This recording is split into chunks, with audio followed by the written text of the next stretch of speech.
After Batim and Cuphead, we're all familiar with the rubberhose art style now, right? These little circle guys who bounce around so bad they could probably launch themselves into the stratosphere if you dribble them enough? Yeah, these guys. Now, with all these characters, you may notice a theme among them, especially the early ones. They have this weird facial shape.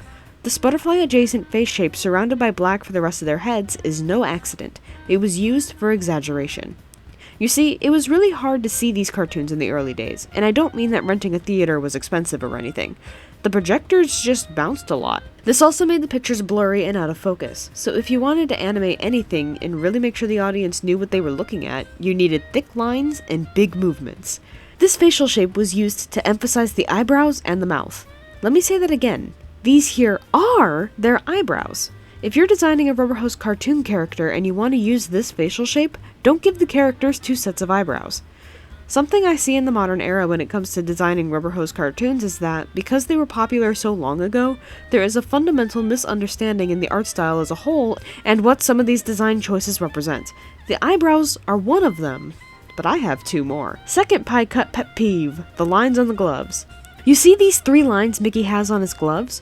There's a specific reason for that, and it was to help with the animation. Keeping track of his fingers proved to be incredibly difficult, and especially when his hands were rotating, it became easy to lose track of where they were and what movement they were doing. So even though his hands are black, they gave him white gloves to help with this issue. But the whiteness of the gloves wasn't enough, so they came up with a solution. The lines. Each line was lined up with the middle of one of Mickey's fingers, or where the bones would be. Now, because of this little cheat sheet in plain sight, it became much easier to animate his hands, and even once the animators got better at it and the gloves weren't really needed anymore, animators found that they helped with the exaggeration, and again, the whiteness of the gloves against Mickey's black torso made it easier for audiences to follow his movements. So, the gloves stuck. Finally, we have one more pie cut pet peeve, the pie cuts themselves. Modern interpretations tend to have the pie cut stay still, like if it's in the right side of the pupils, then it doesn't move. This is not how these work even a little bit. Like before, they are used for exaggeration and to help direct the audience to where the character is looking. Think of the triangle as a mini arrow in the character's eye, pointing towards whatever they're looking at. This is what the triangle was used for. It was purely to help guide the eye for the audience, which means that the triangle moves a lot. It's not just eye shine, nor is it just the shape of the eyes with no other reason. In fact, not all rubberhose cartoons even used the pie cuts. Oswald and Felix didn't, and not even Mickey did for a while there.